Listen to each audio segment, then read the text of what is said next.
माता का हृदय। मुंशी प्रेमचंद की कहानी। माधवी की आंखों में सारा संसार अंधेरा हो रहा था। कोई अपना मददगार दिखाई न देता था, कहीं आशा की झलक न थी। उस निर्धन घर में वह अकेली पड़ी रोती थी और कोई आंसू पोंछने वाला न था। उसके पति को मरे हुए 22 वर्ष हो गए थे। घर में कोई संपत्ति न थी। उसने न जाने किन तकलीफों से अपने बच्चे को पाल पोस कर बड़ा किया था। वही जवान बेटा आज उसकी गोद से छीन लिया गया था, और छीनने वाले कौन थे? अगर मृत्यु ने छीना होता तो वह सब्र कर लेती। मौत से किसी को द्वेष नहीं होता, मगर स्वार्थियों के हाथों यह अत्याचार असहरी हो रहा था। इस घोर संताप की दशा में उसका जी रह रहकर इतना विफल हो जाता कि इसी समय चलूं और उस अत्याचारी से इसका बदला लूं जिसने उस पर निष्ठुर आघात किया है। मारूं या मर जाऊं, दोनों ही में संतोष हो जाएगा। कितना सुंदर, कितना होनहार बालक था। यही उसके पति की निशानी, उसके जीवन का आधार, उसकी अमरण भर की कमाई थी। वही लड़का इस वक्त जेल में पड़ा न जाने क्या क्या तकलीफें झेल रहा होगा। और उसका अपराध क्या था? कुछ नहीं। सारा मोहल्ला उस पर जान देता था। विद्यालय के अध्यापक उस पर जान देते थे। अपने बेगाने सभी तो उसे प्यार करते थे। कभी उसकी कोई शिकायत सुनने में नहीं आई। ऐसे बालक की माता होने पर उसे बधाई देती थी। कैसा सज्जन, कैसा उदार, कैसा परमार्थी। खुद भूखों सो रहे मगर क्या मजाल की द्वार पर आने वाले अतिथि को रूखा जवाब दे। ऐसा बालक क्या इस योग्य था कि जेल में जाता? उसका अपराध यही था, वह कभी कभी सुनने वालों को अपने दुखी भाइयों का दुखड़ा सुनाया करता था। अत्याचार से पीड़ित प्राणियों की मदद के लिए हमेशा तैयार रहता था। क्या यही उसका अपराध था? दूसरों की सेवा करना भी अपराध है।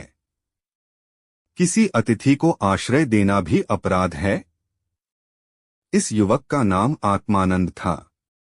दुर्भाग्यवश उसमें वे सभी सद्गुण थे जो जेल का द्वार खोल देते हैं। वह निर्भीक था, स्पष्टवादी था, साहसी था, स्वदेश प्रेमी था, निस्वार्थ था, कर्तव्यपरायण था। जेल जाने के लिए इन्हीं गुणों की जरूरत है।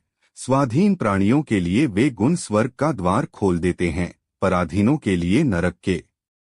आत्मानंद के सेवा कार्य ने, उसकी वक्तृताओं ने और उसके राजनीतिक लेखों ने उसे सरकारी कर्मचारियों की नजरों में चढ़ा दिया था।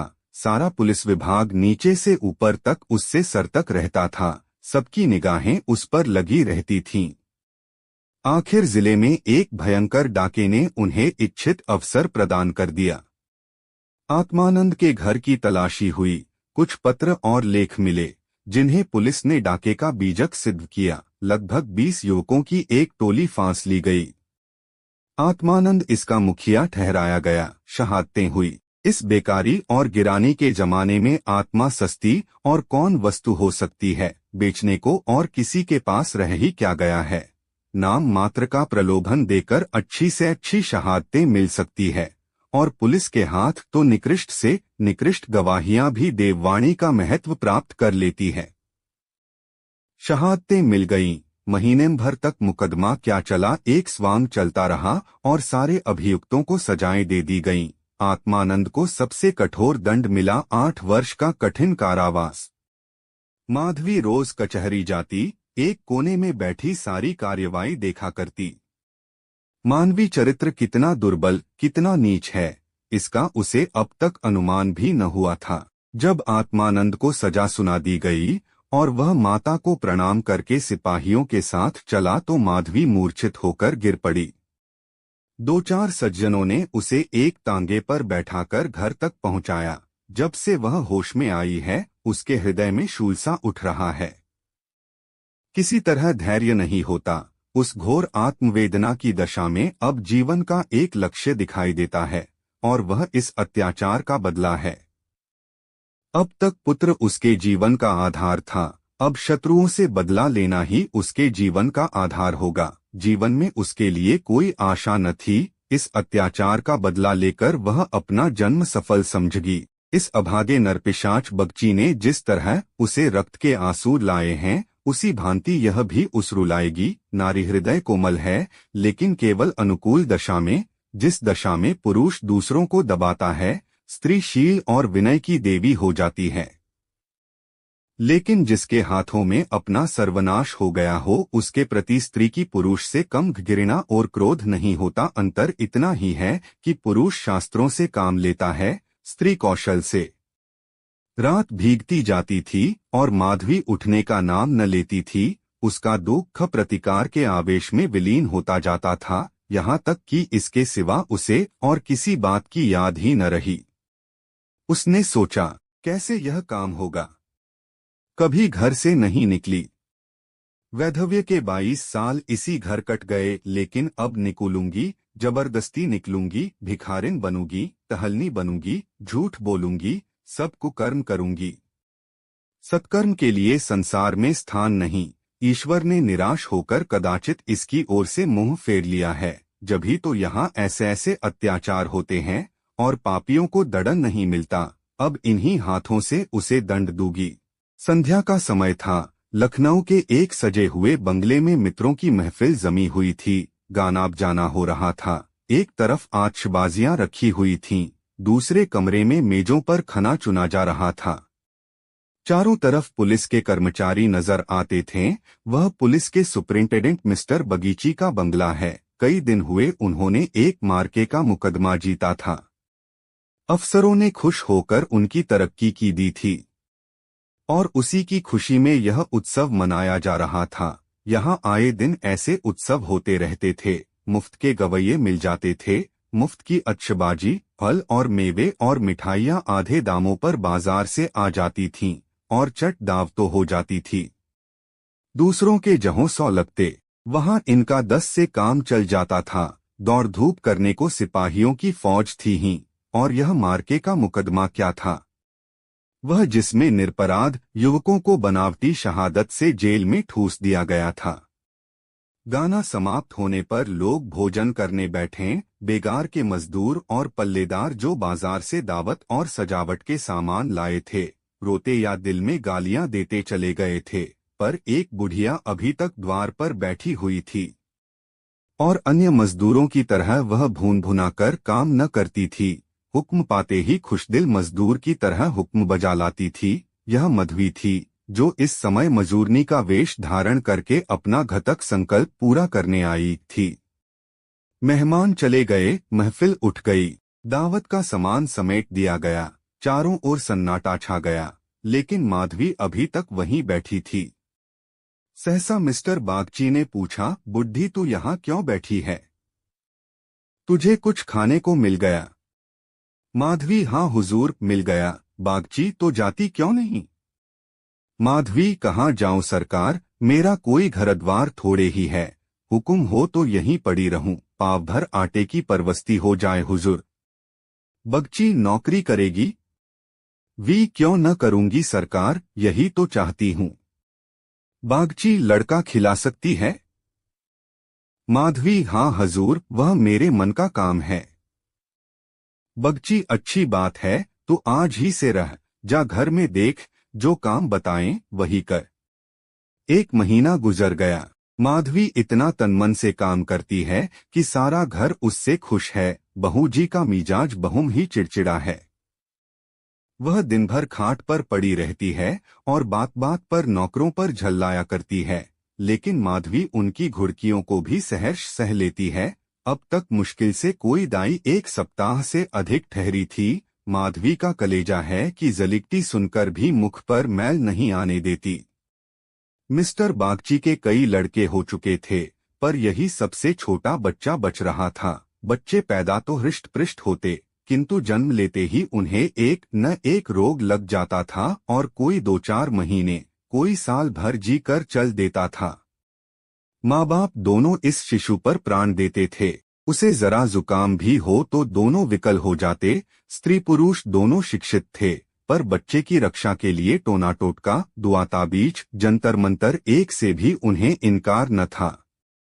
माधवी से यह बालक इतना हिल गया कि एक क्षण के लिए भी उसकी गोद से न उतरता। वह कहीं एक क्षण के लिए चली जाती तो रो रो कर दुनिया सिर पर उठा लेता। वह सुलाती तो सोता, वह दूध पिलाती तो पिता, वह खिलाती तो खेलता, उसी को वह अपनी माता समझता। माधवी के सिवा उसके लिए संसार में कोई अपना न था। बाप को तो वह दिन भर में केवल 2 बार देखता और समझता यह कोई परदेशी आदमी है। माँ आलस्य और कमजारी के मारे गोद में लेकर टहल न सकती थी। उसे वह अपनी रक्षा का भार संभालने के योग्य न समझता था, और नौकर चाकर उसे गोद में ले लेते तो इतनी बेदर्दी से कि उसके कोमल अंगों में पीड़ा होने लगती थी। कोई उसे ऊपर उछाल देता था, यहाँ तक कि अबोध शिशु का कलेजा मुंह को आ जाता था। उन सबों से वह डरता था। केवल माधवी थी जो उसके स्वभाव को समझती थी। वह जानती थी कि कब क्या करने से बालक प्रसन्न होगा, इसलिए बालक को भी उससे प्रेम था। माधवी ने समझाया था, यहाँ कंचन बरसता होगा, लेकिन उसे देखकर कितना विस्मय हुआ कि बड़ी मुश्किल से महीने का खर्च पूरा पड़ता है। नौकरों से एक एक पैसे का हिसाब लिया जाता था और बहुधा आवश्यक वस्तुएं भी टाल दी जाती थीं। एक दिन माधवी ने कहा, बच्चे के लिए कोई तेज गाड़ी क्यों नहीं मंगवा देती, गोद में उसकी बाढ़ मारी जाती है। मिसेस बागजी ने कुठित होकर कहा, कहाँ से मंगवा दूं? कम से कम 50 से 60 रुपए में आएगी, इतने रुपए कहाँ हैं? माधवी मलकिन, आप भी ऐसा कहती है। मिसेस बगची झूठ नहीं कहती। बाबूजी की पहली स्त्री से 5 लड़कियां और है, सब इस समय इलाहाबाद के एक स्कूल में पढ़ रही हैं। बड़ी की उम्र 15 से 16 वर्ष से कम न होगी। आधा वेतन तो उधार ही चला जाता है, फिर उनकी शादी की भी तो फिक्र है। 5 के विवाह में कम से कम 25,000 लगेंगे, इतने रुपए कहाँ से आएंगे? मैं चिंता के मारे मरी जाती हूँ। मुझे कोई दूसरी बीमारी नहीं है, केवल चिंता का रोग है। माधवी, घूस भी तो मिलती है। मिसेस बागची, बूढ़ी, ऐसी कमाई में बरकत नहीं होती। यही क्यों, सच पूछो तो इसी घूस ने हमारी यह दुर्गति कर रखी है। क्या जाने औरों को कैसे हजम होती है। यहाँ तो जब ऐसे रुपए आते हैं तो कोई न कोई नुकसान भी अवश्य हो जाता है। एक आता है तो 2 लेकर जाता है। बार बार मना करती हूँ, हराम की कौड़ी घर में न लाया करो, लेकिन मेरी कौन सुनता है। बात यह थी कि माधवी को बालक से स्नेह होता जाता था। उसके अमंगल की कल्पना भी वह न कर सकती थी। वह अब उसी की नींद सोती और उसी की नींद जागती थी। अपने सर्वनाश की बात याद करके एक क्षण के लिए बागची पर क्रोध तो हो आता था और घाव फिर हरा हो जाता था, पर मन पर कुत्सित भावों का आधिपत्य न रहा था। केवल ठेस लगने से दर्द हो जाता था, उसमें स्वन्य टीस या जलन न थी। इस परिवार पर अब उसे दया आती थी। सोचती, बेचारे यह छीन झपट न करें तो कैसे गुजर हो, लड़कियों का विवाह कहाँ से करेंगे। स्त्री को जब देखो बीमार ही रहती है। उन पर बाबूजी को एक बोतल शराब भी रोज चाहिए। यह लोग स्वयं अभागे हैं, जिसके घर में 5 कुंवारी कन्याएं हों, बालक हो होकर मर जाते हों, घरनीदा बीमार रहती हो, स्वामी शराब का तली हो, उस पर तो यूं ही ईश्वर का कोप है। इनसे तो मैं अभागिन ही अच्छी। दुर्बल बालकों के लिए बरसात बुरी बला है। कभी खांसी है, कभी ज्वर, कभी दस्त, जब हवा में ही शीत भरी हो तो कोई कहाँ तक बचाए। माधवी एक दिन अपने घर चली गई थी। बच्चा रोने लगा तो माँ ने एक नौकर को दिया, इसे बाहर बहला ला। नौकर ने बाहर ले जाकर हरी हरी घास पर बैठा दिया। पानी बरसकर निकल गया था। भूमि गीली हो रही थी, कहीं कहीं पानी भी जमा हो गया था। बालक को पानी में छपके लगाने से ज्यादा प्यारा और कौन खेल हो सकता है। खूब प्रेम से उमंग कर पानी में लौटने लगा। नौकर बैठा और आदमियों के साथ गपशप करता घंटों गुजर गए। बच्चे ने खूब सर्दी खाई। घर आया तो उसकी नाक बह रही थी। रात को माधवी ने आकर देखा तो बच्चा खांस रहा था। आधी रात के करीब उसके गले से खुरखुर की आवाज निकलने लगी। माधवी का कलेजा सन से हो गया। स्वामिनी को जगाकर बोली, देखो तो बच्चे को क्या हो गया है, क्या सर्दी वर्दी तो नहीं लग गई? हाँ, सर्दी ही मालूम होती है। स्वामिनी हकबकाकर उठ बैठी और बालक की खुरखराहट सुनी तो पांव तले जमीन निकल गई। यह भयंकर आवाज उसने कई बार सुनी थी और उसे खूब पहचानती थी। व्यग्र होकर बोली, जरा आग जलाओ, थोड़ा सा तंग आ गई। आज कहार जरा देर के लिए बाहर ले गया था, उसी ने सर्दी में छोड़ दिया होगा। सारी रात दोनों बालक को सेंकती रहीं। किसी तरह सवेरा हुआ। मिस्टर बागची को खबर मिली तो सीधे डॉक्टर के यहाँ दौड़े। खैरियत इतनी थी कि जल्द एहतियात की गई।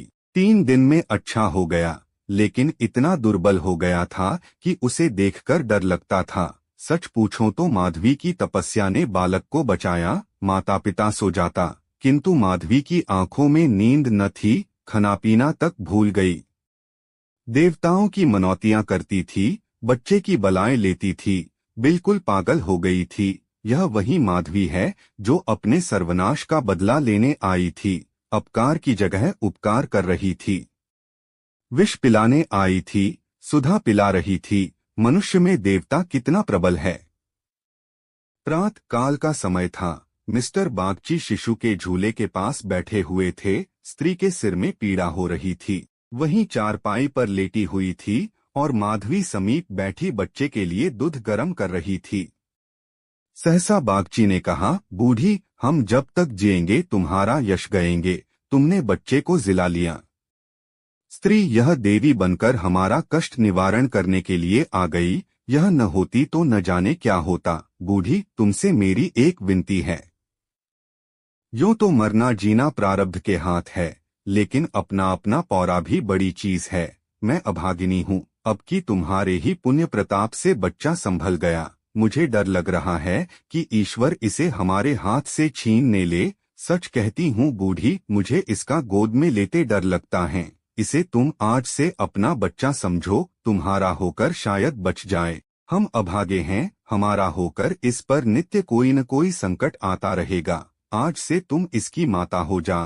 तुम इसे अपने घर ले जाओ, जहाँ चाहे ले जाओ। तुम्हारी गोंद में देर मुझे फिर कोई चिंता न रहेगी। वास्तव में तुम ही इसकी माता हो, मैं तो राक्षसी हूँ।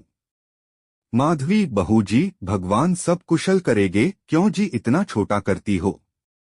मिस्टर बागची, नहीं नहीं बूढ़ी माता, इसमें कोई हरज नहीं है। मैं मस्तिष्क से तो इन बातों को ढकोसला ही समझता हूँ, लेकिन हृदय से इन्हें दूर नहीं कर सकता। मुझे स्वयं मेरी माता जी ने एक धाबिन के हाथ बेच दिया था। मेरे 3 भाई मर चुके थे। मैं जो बच गया तो माँ बाप ने समझा बेचने से ही इसकी जान बच गई। तुम इस शिशु को पालो पासो, इसे अपना पुत्र समझो, खर्च हम बराबर देते रहेंगे। इसकी कोई चिंता मत करना। कभी कभी जब हमारा जी चाहेगा आकर देख लिया करेंगे। हमें विश्वास है कि तुम इसकी रक्षा हम लोगों से कहीं अच्छी तरह कर सकती हो। मैं कुकर्मी हूँ, जिस पेशे में हूँ उसमें कुकर्म किए बगैर काम नहीं चल सकता। झूठी शहादतें बनानी ही पड़ती है, निरपराधों को फंसाना ही पड़ता है। आत्मा इतनी दुर्बल हो गई है कि प्रलोभन में पड़ ही जाता हूँ। जानता ही हूँ कि बुराई का फल बुरा ही होता है, पर परिस्थिति से मजबूर हूँ। अगर न करूँ तो आज नालायक बनाकर निकाल दिया जाऊं। अंग्रेज हजारों भूले करें, कोई नहीं पूछता। हिंदुस्तानी एक भूल भी कर बैठे तो सारे अफसर उसके सिर हो जाते हैं। हिंदुस्तानियत को दोष मिटाने के लिए कितनी ही ऐसी बातें करनी पड़ती है जिनका अंग्रेज के दिल में कभी ख्याल ही नहीं पैदा हो सकता। तो बोलो, स्वीकार करती हो। माधवी गदगद होकर बोली, बाबूजी, आपकी इच्छा है तो मुझसे भी जो कुछ बन पड़ेगा आपकी सेवा कर दूंगी। भगवान बालक को अमर करें, मेरी तो उनसे यही विनती है। माधवी को ऐसा मालूम हो रहा था कि स्वर्ग के द्वार सामने खुले हैं और स्वर्ग की देवियां अंचल फैला फैलाकर आशीर्वाद दे रही हैं, मानो उसके अंतस्तल में प्रकाश की लहरें सी उठ रही हैं। स्नेहमय सेवा में की कितनी शांति थी। बालक अभी तक चादर ओढ़े सो रहा था। माधवी ने दूध गर्म हो जाने पर उसे झूले पर से उठाया तो चिल्ला पड़ी। बालक की देह ठंडी हो गई थी और मुंह पर वह पीलापन आ गया था जिसे देखकर कलेजा हिल जाता है, कंठ से आह निकल आती है और आंखों से आंसू बहने लगते हैं। जिसने इसे एक बार देखा है फिर कभी नहीं भूल सकता। माधवी ने शिशु को गोंद से चिपटा लिया, हालांकि नीचे उतार देना चाहिए था। कुर्राम मच गया। माँ बच्चे को गले से लगाए रोती थी। पर उसे जमीन पर न सुलाती थी। क्या बातें हो रही थीं और क्या हो गया। मौत को धोखा देने में आनंद आता है। वह उस वक्त कभी नहीं आती जब लोग उसकी राह देखते होते हैं। रोगी जब संभल जाता है, जब वह पथ्य लेने लगता है, उठने बैठने लगता है, घर भर खुशियां मनाने लगता है, सबको विश्वास हो जाता है कि संकट टल गया, उस वक्त घात में बैठी हुई मौत सिर पर आ जाती है। यही उसकी निठुर लीला है। आशाओं के बाग लगाने में हम कितने कुशल हैं। यहाँ हम रक्त के बीज बोकर सुधा के फल खाते हैं, अग्नि से पौधों को सींचकर शीतल छाह में बैठते हैं। हाँ, मंद बुद्धि।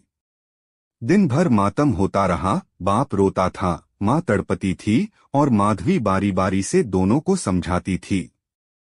यदि अपने प्राण देकर वह बालक को जिला सकती तो इस समय अपना धन्य भाग समझती। वह अहित का संकल्प करके यहाँ आई थी और आज जब उसकी मनोकामना पूरी हो गई और उसे खुशी से फूला न समाना चाहिए था, उससे कहीं घोर पीड़ा हो रही थी जो अपने पुत्र की जेल यात्रा में हुई थी। रुलाने आई थी और खुद रोती जा रही थी। माता का हृदय दया का आगार है, उसे जलाओ तो उसमें दया की ही सुगंध निकलती है, पीसो तो दया का ही रस निकलता है। वह देवी है। विपत्ति की क्रूर लीलाएं भी उस स्वच्छ निर्मल स्रोत को मलिन नहीं कर सकती। उम्मीद करते हैं आपको यह वीडियो अच्छी लगी होगी। धन्यवाद आपका। वीडियो पसंद आई हो तो लाइक और शेयर कर दीजिएगा।